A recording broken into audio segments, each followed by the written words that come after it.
Doc here from North America. Good morning, good afternoon, and good evening somewhere. Let's see what we got going for Happy to Hump Day. Let's check out the dollar index right there. Holding up kind of firm. See it's the same thing on the J4X right there. Holding up kind of firm. They seem to want to be owning dollars. I don't know. To be honest, I see this more like every time I look at the NASDAQ 100, or what we refer to as the Tech 100 on Dukascopy and pretty much most of the world. We just, in the States, we have a nickname for it. We call it the NQs or the QQQs. But in the end result is that every time we look at it, hey, Robin, good morning. Hey, George, good morning. And, there's somebody that's just showed up in the hood I haven't seen in a while. IVB. Yo, what's happening? You've been on holiday too long. So every time we look at this Tech 100, it doesn't seem to be much different. I mean, it's bounced between the 11s and the 13s. We're at the higher range at the moment. It just kind of just stalled, really, as far as I'm concerned.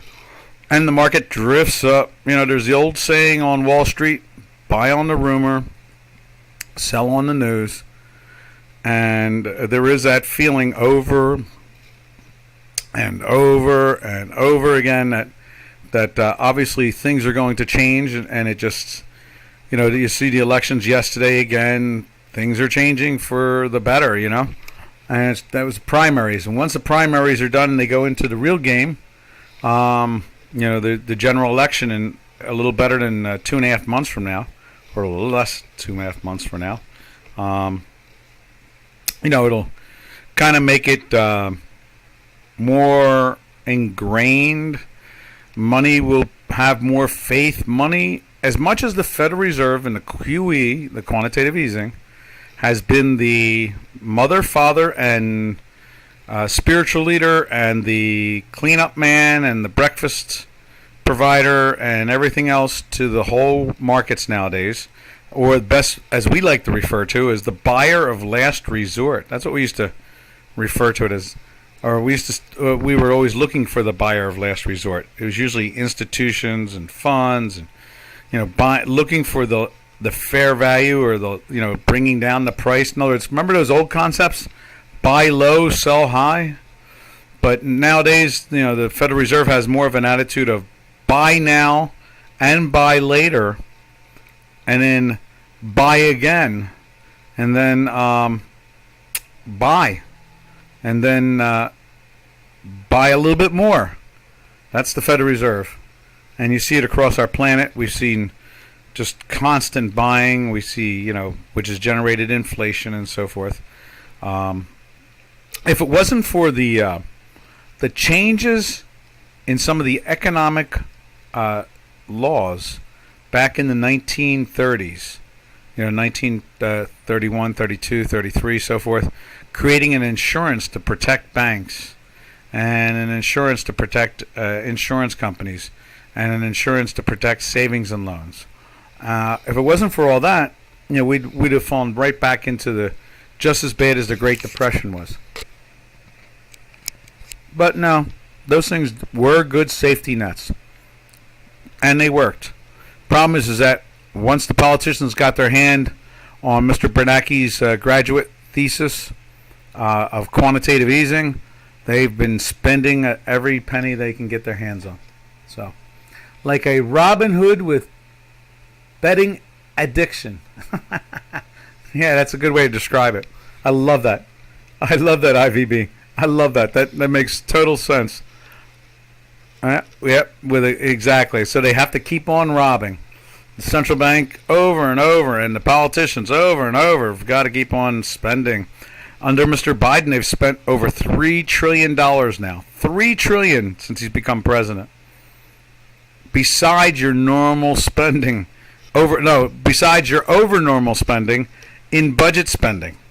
So in other words, not only are they just spending in over budget spending, but like the way Mr. Obama did, I mean, he spent, drove us from something like 18 trillion to like, 29 trillion or some crazy number. Knocked us up 10 trillion more, almost doubled the national. It was a 50% increase in national debt. So, yeah, we'll go along with it. We'll watch it for now. We think that the cavalry, the adults, are coming back to the government. We're going to see something that we've never seen in our lifetime. We haven't seen in over 170 years, and that is a responsible financial government. We'll see. Yeah, I think it's coming. All right, and that's what I think the market is seeing. That's exactly what I think the market is seeing at the same time. All right, from the dollar index, we'll go over to the euro. Let's see what the euro is up to this morning. And remember, traders, I am always happy to go take a look at almost any product. No, any product, not almost. Any product. I'm willing to look at everything. Any technical tool, anything.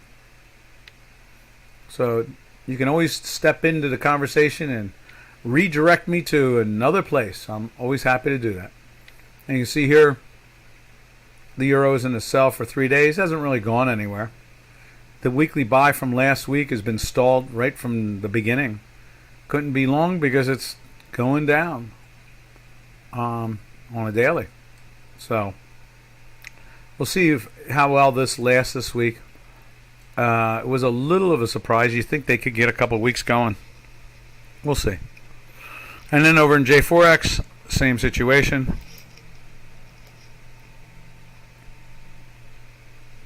I like that IVB. That is so good. It's just ringing in my head like Robin Hood with a betting addiction. Exactly. Exactly. God, that is so good. We miss you. All right. You see there the 3 days situation there with the euro too, and the line broke down. Obviously, there's not much action when it comes to the volume itself, the bid-ask ratio. Kind of quiet, And so I think that the way it's rolling at this point is the markets, they're letting the junk rise and they're letting everything else rise. And that's kind of interesting. And we'll see how long that lasts. I think that it's hard for money managers to want to sell out positions. They're probably, as I say this out loud, I'm going to jump in and say something about the options expiration on Friday. Supposedly there's an enormous amount of equity going out. We'll see. But I would say that if money managers are concerned, obviously they're probably selling calls and buying puts. And this way they have the stock position and they don't have to go hunt for the stock. And they can roll the options. The options can be turned into binaries. They can be shifted, so forth and so on. And so money is probably, not that interested in selling even when they know that it's overpriced and the economy is not running at its best. It's because markets like to look down the timeline, down the road into the future. And I think that they're betting, like I am, that we're going to see something that America has not seen in 170 years. 170 years. A veto-proof majority. Yeah. Well, for Republicans, that is. The Democrats have had almost a veto-proof majority for the last 100 years, really.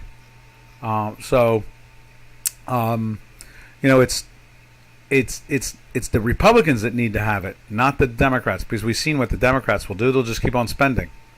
And they'll keep on trying to change laws that give them more power, federal rights, and all kinds of crazy things. But the Republicans haven't had a veto-proof majority since 1871. All right, and I think that's what money managers are seeing. Now, from there, we'll go over to the cable. Right there, you can see the cable. 4 days now with red. You see it broke through, was that one? Let's see, where is it at? Is it right there, I guess 2 days back. This is the third day. It has broken through.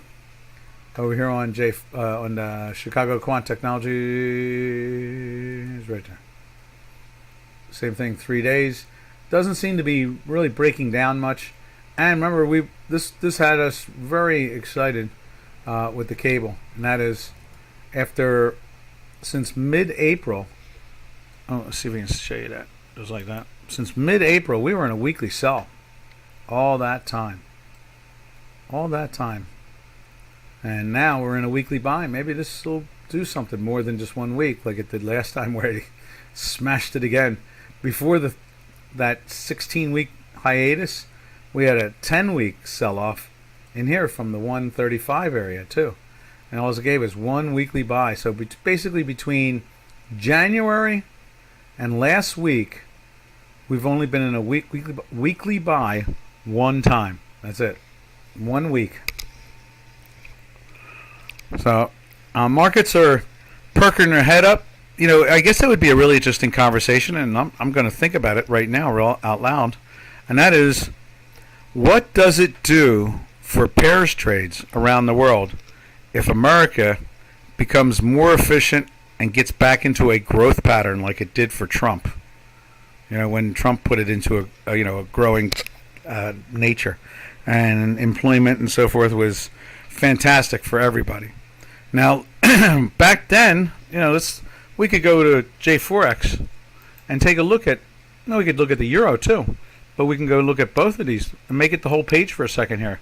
When you go back and look at what the markets did, even with the Hinky-Ashky bars, and we go back, let's go back to 2016. And there's 2016. Trump gets into office right there, and that's the British pound. The British pound goes from 125 up to basically 145. Okay, and then I guess he loses to Congress right here, and he had the Congress and him, and he was able to do all that great stuff, and they weren't able to really stop much of what he was doing still, but you can see it sold back down. Now you can see here, going into 21, he loses, and Biden comes in, and then you can see all this selling here, and Biden takes over right here. He wins the election right around there. Market interprets this as I guess being bad with the way it tops out in here. So we see that there's a good possibility we could see a nice move on the upside, especially with the cable. Take a look at the euro, see if the euro did the same exact thing over the same time period. Trump gets in office, same thing, a nice big move up. Loses his Congress, sells down. Looks like he's going to win the election with no problem. He gets the most votes in the history of any sitting president ever, and somehow or another Biden wins the election. And you can see the markets have been sliding down since Mr. Biden signs in 21. He's only been in there a year and a half. And look at the euro. The euro has been selling down. And I would have to assume that you could look at a lot of pairs trades, and it probably goes the same way over and over and over again. So a responsible government with a veto-proof majority could put us right back into the Trump years in a matter of months. And I think that's what money's constantly looking at. And that's probably what's going to happen to the currency pairs. They may, the dollar might start to get sold down a little bit, which would be nice. It's just way overpriced. And excuse me. And that would help other countries to give them some buying power. Because obviously they're not growing even with their currency low. Normally what people do is they interpret the concept of if their currency is low, it allows foreigners to invest, to buy goods and services. In other words, it opens the doorway for growth. But we're not really seeing that. And so that's well worth thinking about. And that is that we're not seeing it. So if the economy, in other words, it didn't help a cheap euro, it didn't help a cheap cable, maybe a healthy growing world economy, will do better. I mean, we've seen how bad China is doing right now. They're so dependent on America financially and being maybe the fifth or sixth largest economy in the world, maybe seventh, who knows what it is, but it's surely not the second. Second is obviously the European Union at 21 trillion. And so, I mean, a growing economy could help all these countries get going again. A healthy America usually works better. All right. From there, let's take a look at the Swiss. And I hope it don't peel. There it is. There is the Swiss. We'll put it to a daily. It's been in a weekly sell for a while, just like we are in Chicago Quant.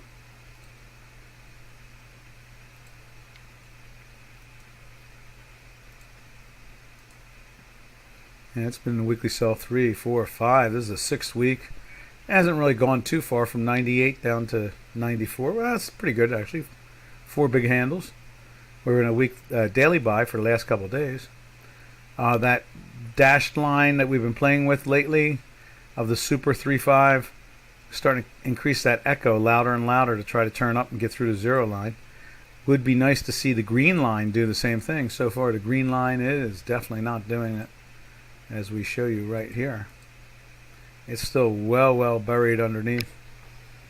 So we're not too excited. I don't see, only when you see both of them kicking it up like you do here.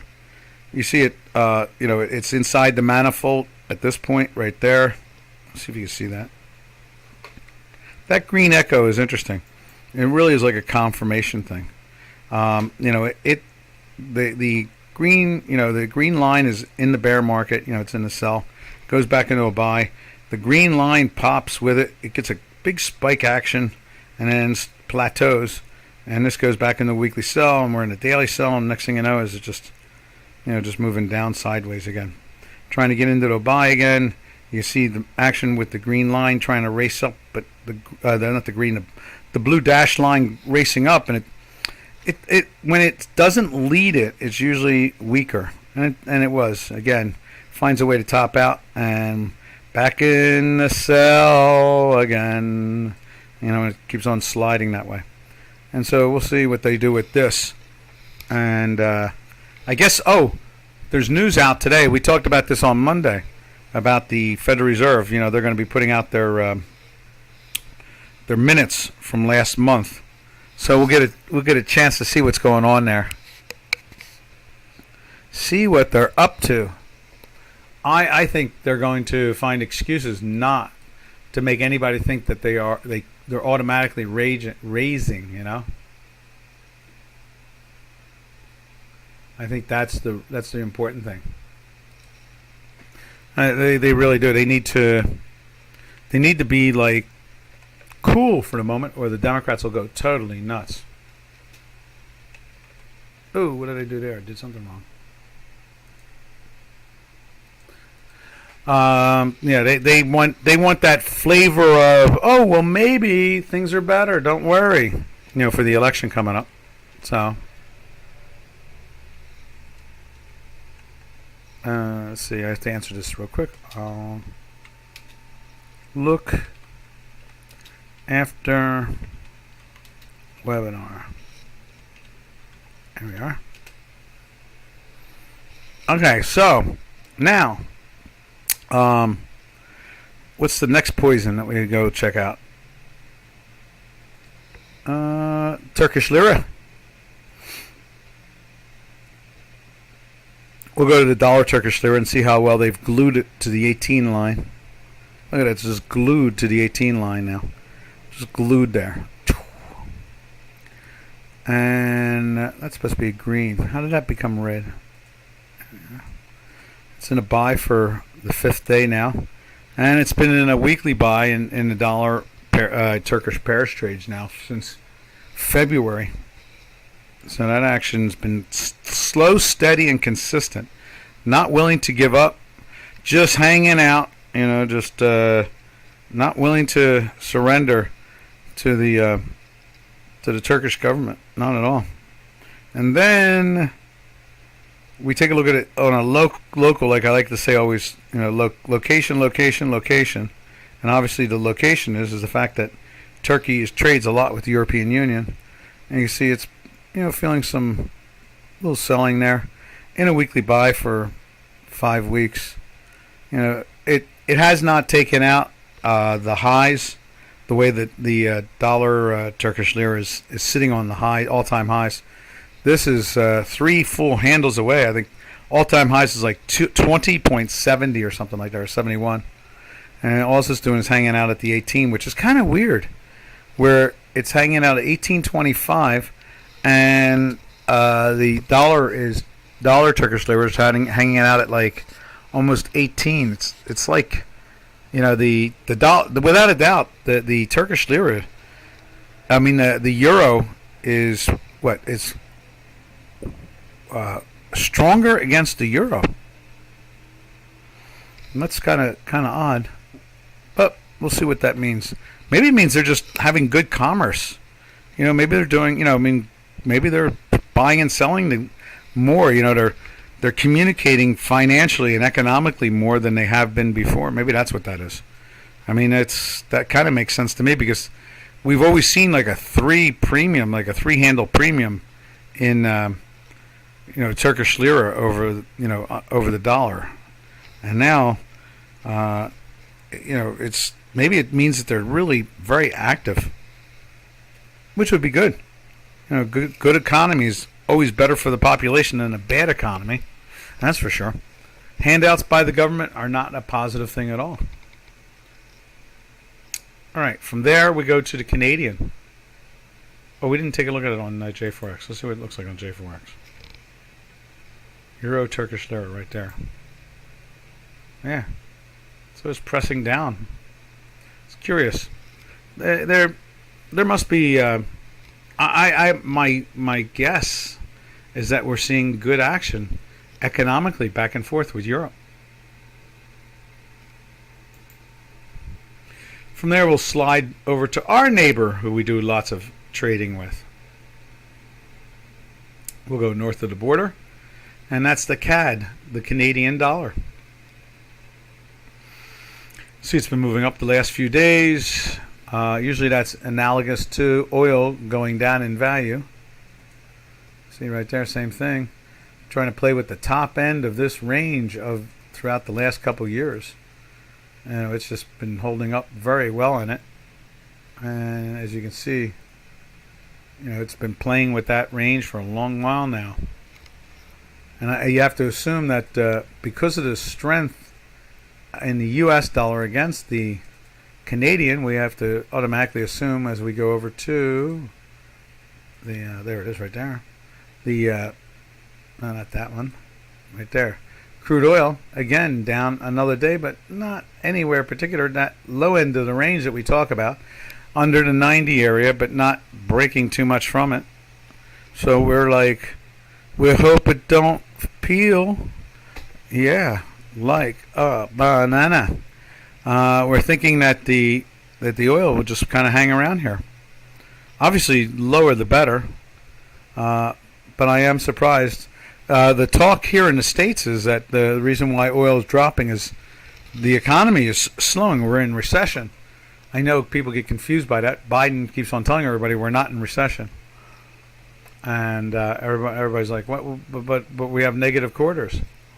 And it's like, yeah, but we're not in recession. Well, we're not growing. I know, but we're not in recession either. It's like, what? What a strange administration. All right. From that, we go over to... Where do we go from there? Oh, I know where we go. We go over to... let's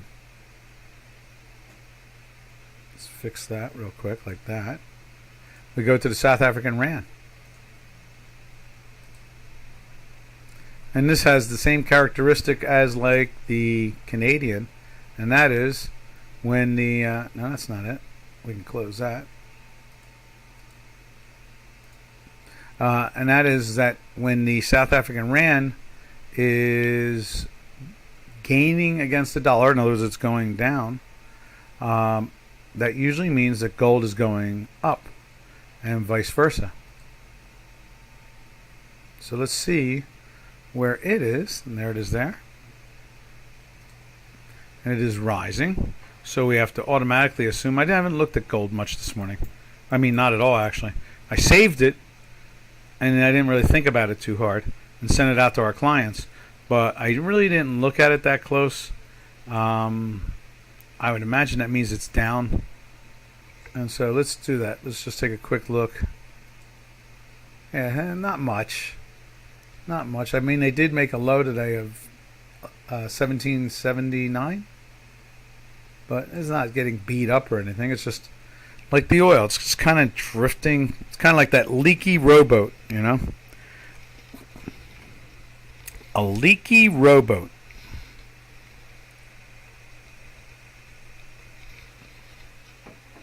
As we take a sip of water. And you can see it on J4X, same situation. Been showing movement up. So gold has been moving down, down, down, down, down, down, down. Not much. We are in a weekly buy. And, it goes in a weekly buy like a lot of these other products. They went into daily sells last week. Same thing. So that is an interesting situation where, and we're coming to the end of the summer, which is normally next week starts to make the markets function a little bit more normal. But this year, I'll tell you, it has been like it's been on a hold for a while, and it's really surprising. I mean, this market has been anticipating this election for months now. It's like I can't get away from it. Every day they talk about it throughout. Even on my news sources, they talk about it. They talk about it all the time. All right. From there, we go to the south of our border. We look at the Mexican peso.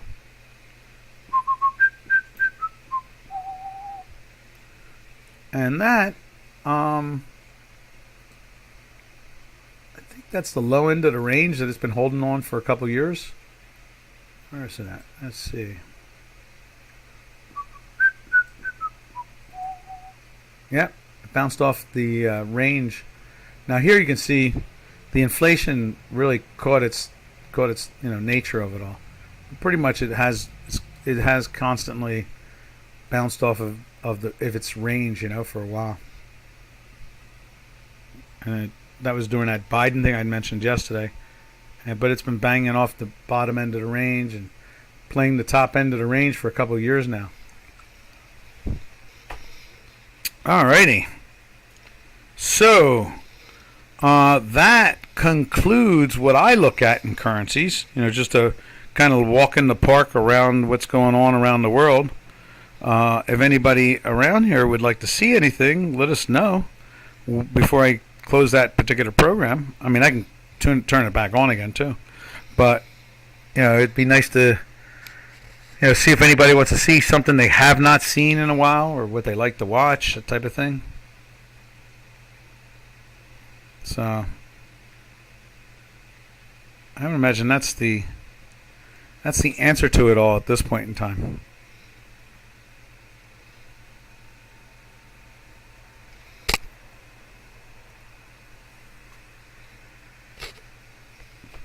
All right. Maybe some ETH or Bitcoin. Yeah. Let's take a look at them. We have a couple things we watch over there, which is kind of interesting.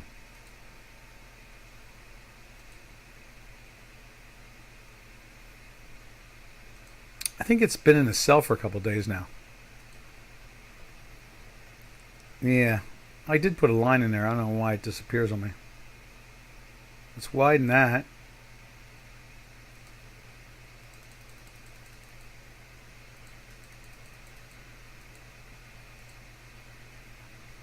Did it go into the sell? Where did it go? I guess here. So it went into the sell there. So it is also all week now, that 3-day thing, going into a sell. But it hasn't really gone anywhere. We had a high of Bitcoin around 2,527 on Monday. On Thursday of last week, we got $2,515. So we made a new high on Monday, and it's been kind of sloppy since. You can see the green line on the weekly is trying to get underneath the time manifold on the plus side, and the green dashed line is sliding into the minus. But overall, the cryptos have been very firm as far as I'm concerned. We've seen some, good stuff out of it. And it is kind of interesting that the cryptos have. Let's show you another one. Let's show you. I follow two crypto products. I follow the Bitcoin, and I follow right here Coinbase. And Coinbase has really had a great move. Fell down into the 30s, I think it was. And it has moved all the way back up to 100, which is an incredible move. Right there.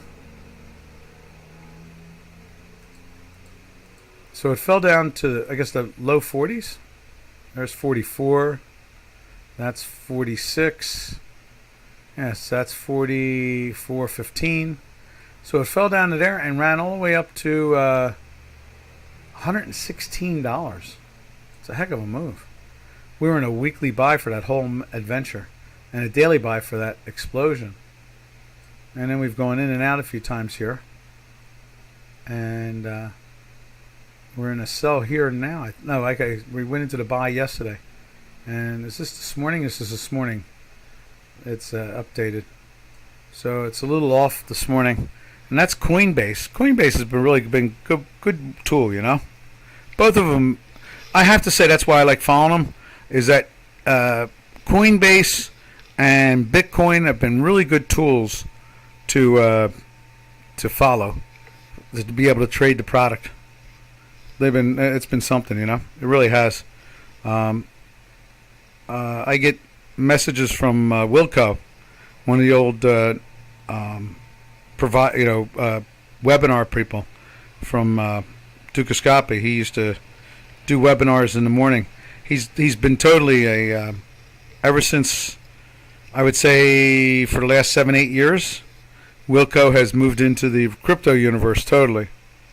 He's totally in the universe of that. Surprised he doesn't do it for on our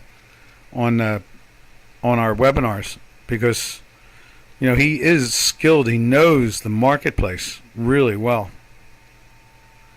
and it's good to have active traders communicating. Yeah, Wilco. I talk to him every couple of weeks. I send the charts. He watches the charts and so forth, and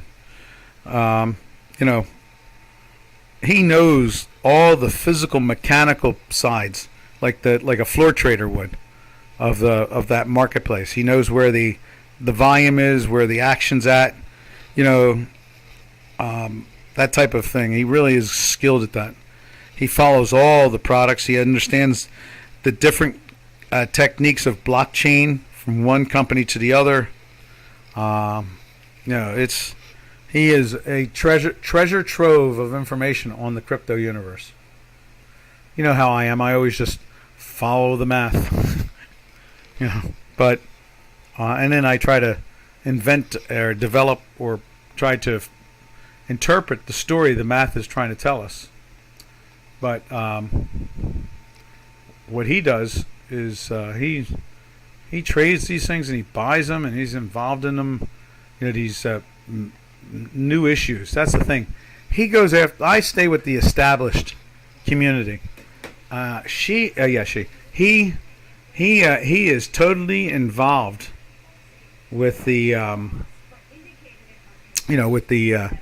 initial public offerings and the new ones that come out, the whole bit.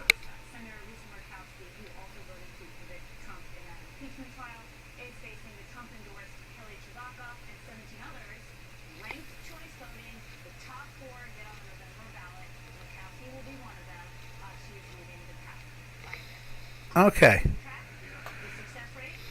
Let's see what else we got going.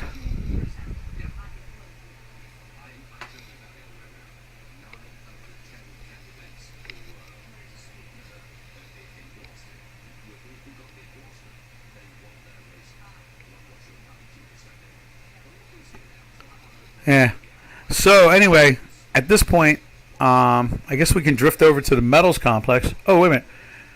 Thank you for all the info, Doc. Oh, good. IVB, glad to see you. I always try to tune in, and so forth. I'm always glad to listen. So, catch you around.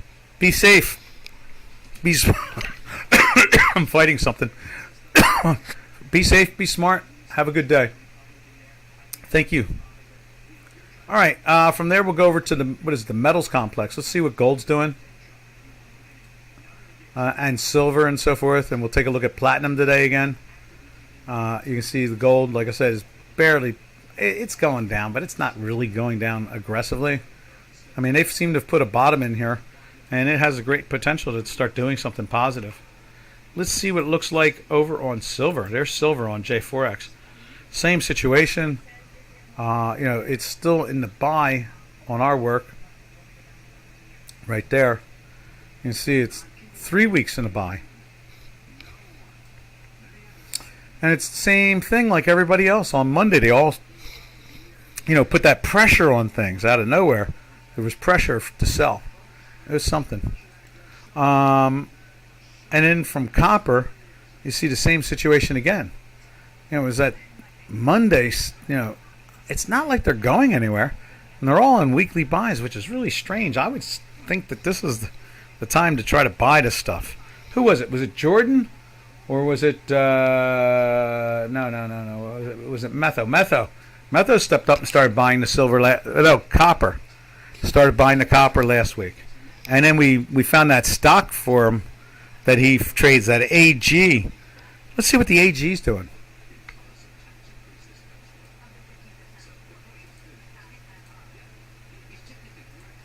There's that AG he's trading. It's doing the same thing. It's doing like a digestion. And it's actually climbed into a daily buy yesterday. So that's pretty good.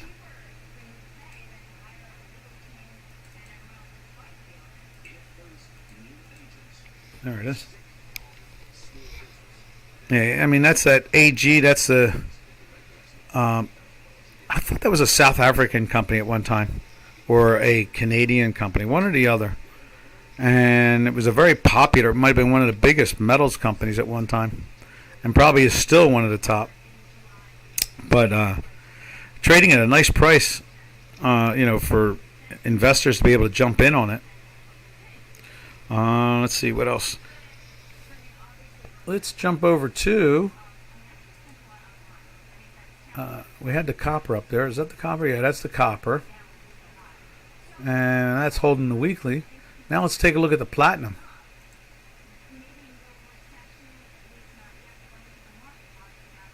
Right there. October platinum. In a weekly buy for 4 weeks now. And it's doing that same thing. Monday, break it down, go sideways. You can see it's trying to go into a sell as we speak right now. I guess it was in a buy here. And we're in a weekly buy. And then we were wrong. We were wrong. Look at that. Right there, smack dab in your face. And then I guess it made this money, so that's all right. At least it didn't, at least it's if it, at worst, I guess, is it took that away from you. That's it. That took it away from you, and the win that you had here, basically is the same situation. So I guess it's a flat or maybe just a little win there. It's had a couple of wins. It's had 2 good wins and 1 nasty loss. What else is there with the platinum? Oh, that's what the problem is. Sign in. I got one of my channels having a problem signing in. Yeah, there it is. New code. Let's sign in real quick, make it happy. This is the channel that's going to give us the news. You know, we may stick around. Oh no, that's right. It's not at 9:30. I was thinking it's at 9:30. The Fed news is going to be at. I think it's going to be at 1 o'clock Eastern time. I think that's what it is. So, unfortunately, most of the people listening to us now will be, you know, basically asleep or something like that at that point. But it would be nice coming in tomorrow. You know, that'll be part of the discussion. You know what what is going on, and what what the minutes basically did. You'll be able to see it in the market at that point too. In the market, you'll start seeing. When you come in, you'll see whatever they. I'm not sure it's going to be big news, but it'll be confirming news, because I mean the markets are on hold. They just don't seem to be, doing anything particular that would make you want to think that things are good or bad.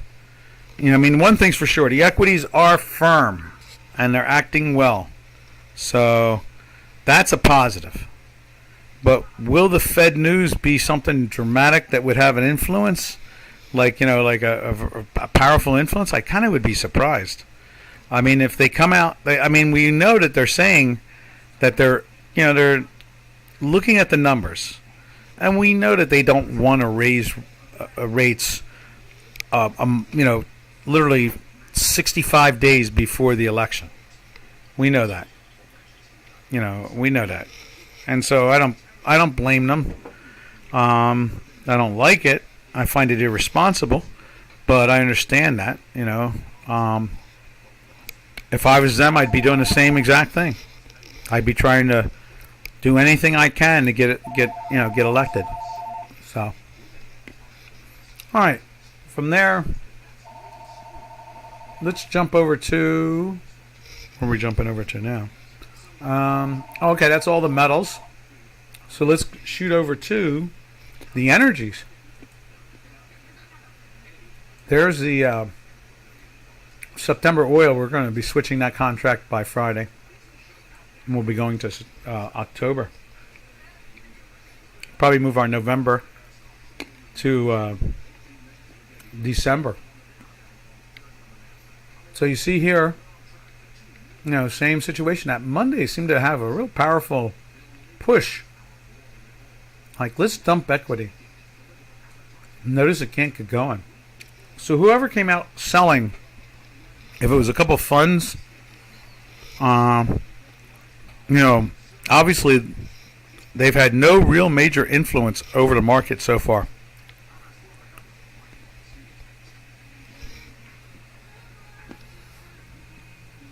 However, on J4X, let's put Brent up. Here's Brent. That's something. Brent down in the low 90s again. I mean, we just saw it come from like 91 up to 100, and now it's swung back down to like 92. All these things are in weekly sells. You see it here. Been in weekly sells since mid-June in the 110 area, 105 area, something like that. And when we look at Brent on a week-to-week basis, right there, same situation. It's been a long ride down, just like American oil. And that seems, when you really think about it, that does seem a little odd when you have all these energy problems in Europe right now. It's surprising that they can knock the automobile. I guess the economies must be slowing there also. And so people are just driving less. They're spending their money on heating and electric and things like that. Now let's take a look at natural gas right here. It's over $9 again in the United States. Wow. I save it, I send it to the clients, but sometimes I just don't watch it. In the sense that I look at it, I know it's been in a buy, but look at it like, oh, it's in a buy. But I don't look at the actual dollar area itself over here. I really don't. Over there on the right side of the screen. 9.5 is pretty high. We've been in a weekly buy for 3 weeks now. All right, from there, let's slide down to European gas.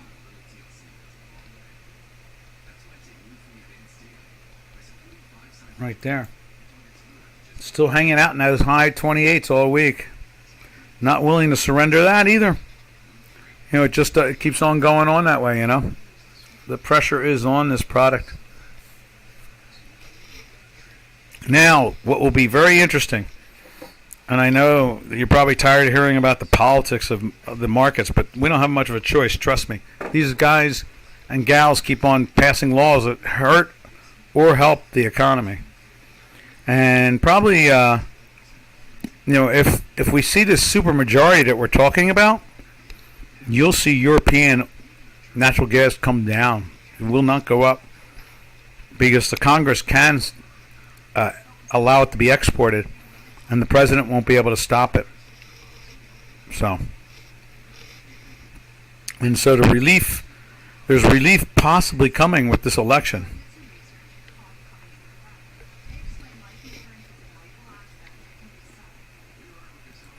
All right, now let's just take a look at the back month. There's November crude at 86, and we have the front month that's expiring this week trading at 86.94. So we have what, the back month and they're both trading in okay, so where's it at now? 86.90, and November oil is, let's see where November oil is again.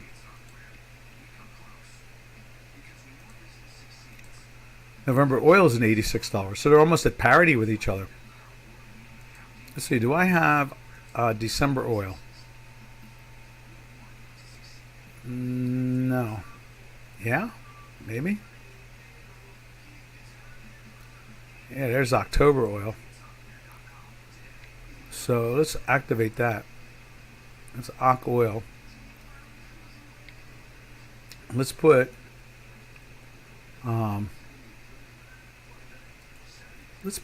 December oil in there. I'm curious. Is the contango collapsing? We've been watching that contango now for months.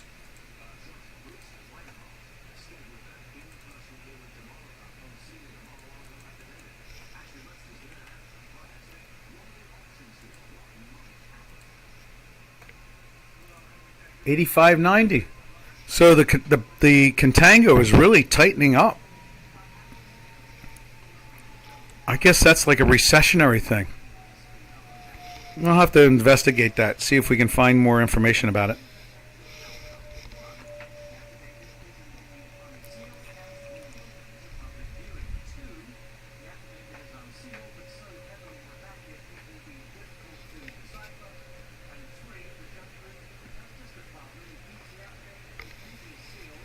And that's where we're at. That's an interesting thing, is that our back months now are starting to stack up at the same price as the front month. So September oil and December oil are only basically $1 apart. That's it. I mean, for a while they were trading $3 and $4 and $5 wide. That's probably a lack of confidence of growth. That's usually why that happens. Or is that confidence that it's growth? That could be the other way around, really. In other words, normally you discount it when you think it's not going up in value, and you bring it to a parity with the front month when you think that it's going to be bought. Maybe that's the way it's looking. So I guess there's pressure coming in, thinking that future price of oil is going to be higher, not lower. That's interesting.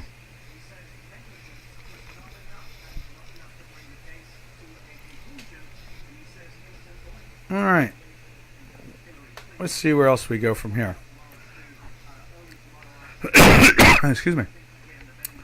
I guess what we could do now is slip over to stock indices. Yeah, let's check out the stock indices. We saw Bitcoin this morning. It's kind of leaking a little bit, just like the stock market is. There's the S&P 500. It's breaking down a little bit today. It's been very firm compared to Bitcoin. It's in that daily buy now for almost 3 weeks. Is that 2, 4, 6, 2, 4, 6, 2, 4. So 16 days over, going on. This is the third full. It's 3 full weeks, almost and a half, I guess you could say. So 16 trading days. It's been in a buy, and that is 3 weeks and 1 day. And here we are on the Wednesday. So it's basically, you have 4 weeks overall. It's been very firm. And we've been in that weekly buy, as you can see right here. 2, 4, 6 weeks also. 6 and 6. No, 6 and 4, that's what that was. So 16 days and 6 weeks. So that's pretty good. It's been very firm. It's tried to digest and then lift more again. Like I said, money. I thought this was the top of the range. That's why we've had this in here for a while now, and we'll see how much more it plays out of it. Maybe hits this and comes back down or what. But I've had that in there for weeks now, thinking that we were going to climb all the way back up to this area, and we did. But the thing is that not only have we climbed up there, we're climbing over it, which is interesting in its own right.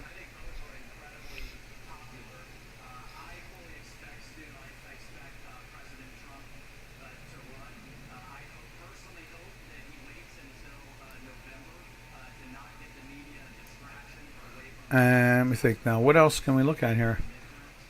Aim your deals. Let's take a look at that Tech 100 we talked about, which to me, this thing's going from 36 to basically 43. That's where it's at now, in the 43s. So that's pretty good, 700 points. That's definitely gained well. And then here's the Tech 100, which has all those wonderful stocks that we use every day, Google and Amazon and so forth. It's gone from 11,000 to 13,500, 2,500 points over the same time period, 6 weeks. And that's kind of interesting, in the sense that, Microsoft and Intel and all these companies, Apple Computer, they're all showing some real buying and some consistency. And they're even the weak things that we normally wouldn't see lifting in a bear market bounce, we're seeing lifting, which is amazing. And so I think we know markets are definitely stalled. We know that much, and this is just a light, steady drift up. You're getting your 100 a day, 50 a day, 200 a day, 100 down, 50 up, 50 down. But very soft, consistent movement. And that's probably going to be the answer to what we're going to see overall.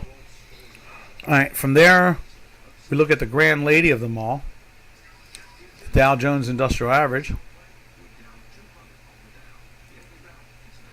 Right there, same situation. 6 full weeks, and it doesn't let go. Just keeps on climbing. So, and that went from 30,000 to basically 34,000. So that made 4,000 points. So it outperformed the. Did it outperform? I guess it would take. Yeah, it did not. The Tech 100 had the best move of all, because it moved about 20% from 11 to 13.5.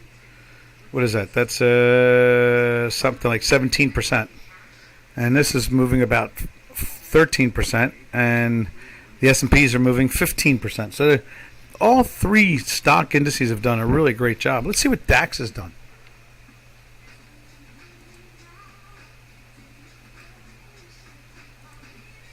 There's the DAX. DAX has moved from $22 to almost $25 over the same time period. That's the ETF we have here in the States. So there's a lot of positive action we're seeing here. And firm action. Now notice that's stalled out here where the high is, but it has cleanly moved well beyond that point. Whereas the others, where is it at? Right there. You see that has lifted well beyond it on the Dow. On the S&P, it is right at it, like the DAX, and a little bit better. The DAX is. And the Tech 100 is beyond it also. So we've got some real interesting buying going on in the equity markets. All right, traders, we're out of here. This is Doc. We'll catch you tomorrow on Thursday. And we'll catch you. We'll be able to tell you what we think the Fed minutes mean. We'll be able to give you a good analysis of that, and we'll go from there. So, happy trails to you until we meet again. Happy trails to you, to all our trading friends. Later, traders. This is Doc saying, be smart, be safe.